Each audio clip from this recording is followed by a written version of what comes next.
Hey everybody, Manitoba Hal here, and today we're going to talk about the use of loopers and the ukulele. I have with me my Mango tenor here. Inue made this for me, and I'm tuned with the high G tuning, so that's G, C, E, A. Now today we want to talk about a couple of simple things, and we're going to do some demonstrations to show why it matters. First thing to think of when you're using a looper is that your timing needs to be precise. If you're someone who has trouble keeping in time, using a looper is going to drive you nuts. But there's a trick to making it work that I can help you with. The first is, instead of trying to start the looper immediately upon playing like this,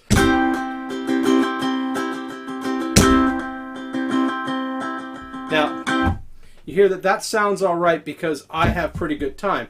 But let's say that I was trying to do something complex that I slowed down a little on. So let's try a lick like... So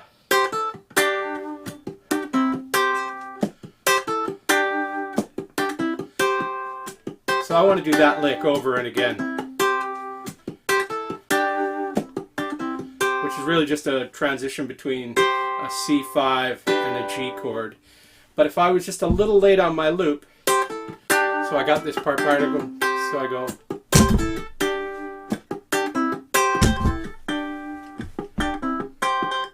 You hear that little hiccup? That's the kind of thing that'll happen over and over again if you're not careful. Now, what you want to do is you want to get yourself with a certain tempo and practice what you're going to loop. And make sure you're consistent. Now you hear my foot clicking in the background there. So I want to hit the looper on the downbeat of that.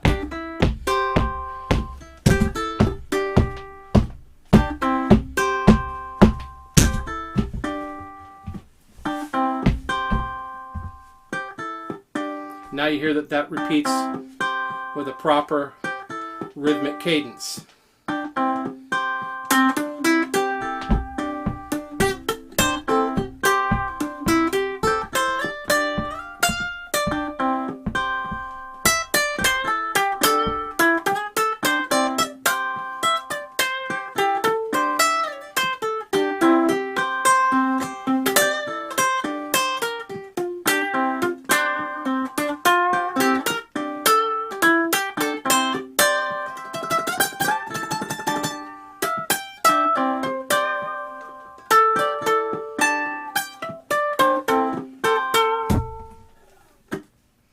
So that's the first step, is practice your rhythms to make sure that they're consistent. Which brings me to a philosophy of looping. Now this represents my philosophy of looping, and it's certainly not everybody's, but I'm going to share it with you the way it is.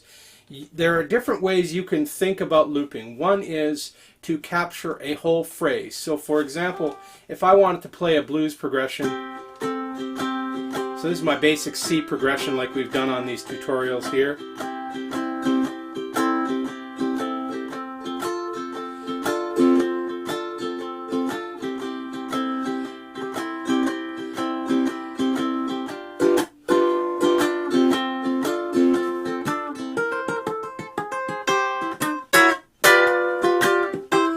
That's what I would call a whole phrase, and if I were to try to capture that, it would be like sitting there doing this. 1, 2, 1, 2, 3, 4.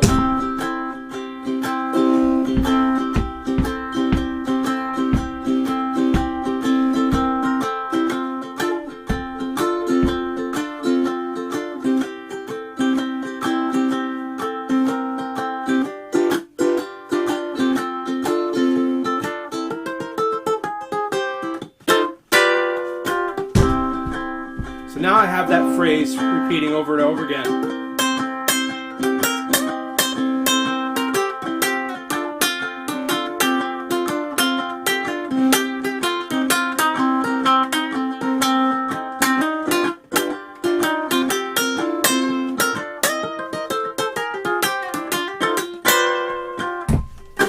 So that's what I would call a whole phrase.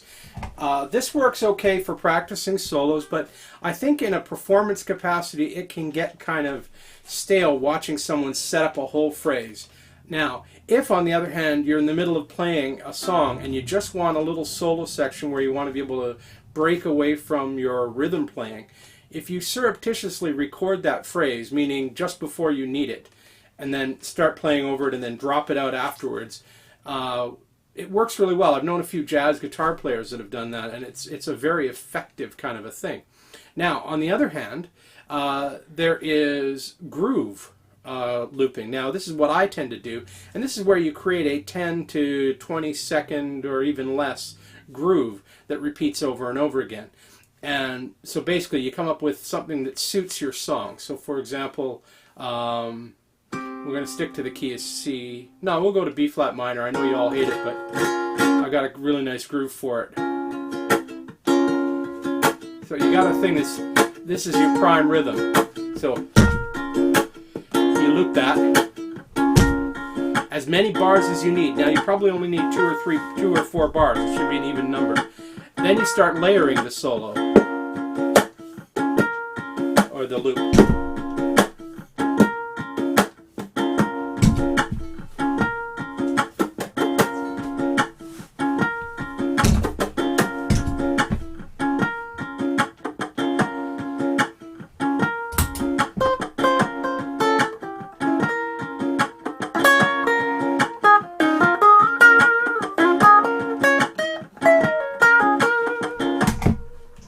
Now, one thing you probably noticed is that by creating this groove, while I've got something I can play over that's quick, it's fast to get into, what we have to do is we have to vary tone. So right now, for example, when you listen to this groove, there's not a lot of variation in tone. It's all roughly the same. And if I start soloing now,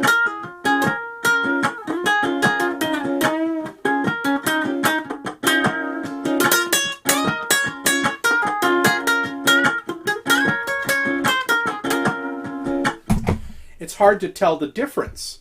Now this is where using some pedals and some other things is really important, because you need to, especially if you're going to do that groove-based looping, you need to provide a variety of tones to keep your looping interesting and to have it not sound like a big pile of mush. Now here's that same progression, and I'm going to use some of my loop effects, my bass generator, my octave generator, and some overdrive to make this sound a little bit fuller. So here we are, the same basic groove. There we are. So start the loop. 1, 2.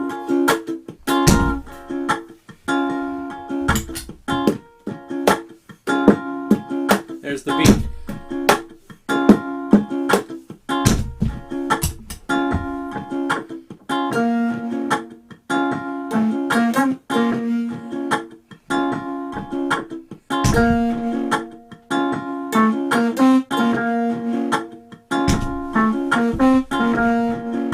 Now that didn't work so well, so let's undo that one.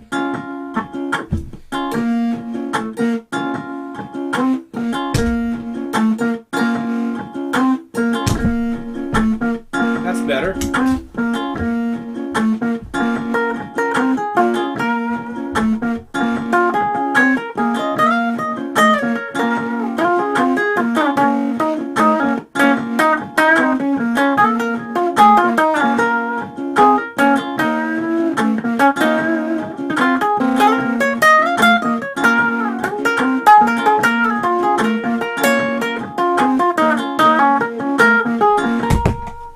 So now you can see by that the variety of tones creates a much fuller sound for the audience. Now this is something that I think is important as you start getting into looping, is that you start thinking in terms of those variety of tones and that you are no longer one instrument, because otherwise it just sounds like a pile of mush and a little bit of I don't know what the word to call it is, you know, self-involved jamming. You know, you want to give them something different to listen to and a reason why you're using this technology. Anyway, that's it. That's simple. Now, this can be applied to any looper you have, whether you have the simple RC one like I have, which is a single stereo looper with no fuss or fancy channels, or one of those big fancy multi-channel loopers where you can do multiple layers. I think the key is that variety of tone as you work it in.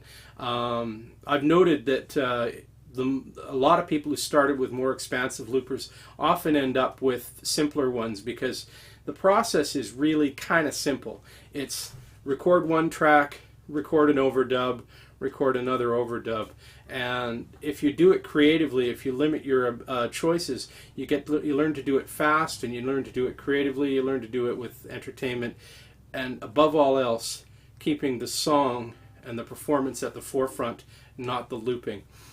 So that's it. That's our video today. I hope that's helped you out a little bit.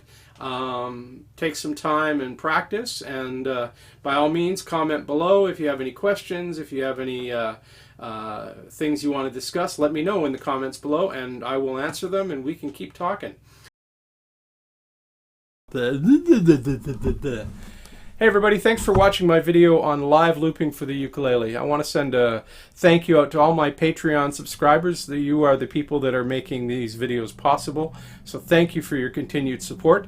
And if you're not a Patreon subscriber, you know, for as little as $1 per video, you can get behind the scenes content, special tutorials, as well as help keep these kind of videos continually coming. The link is down below. Please follow it. If it's something that suits you, great. If it isn't, well, no problem. These videos are going to keep coming, and they're going to continue to be free for you. So have yourselves a great day, and I'll see you in a couple of weeks.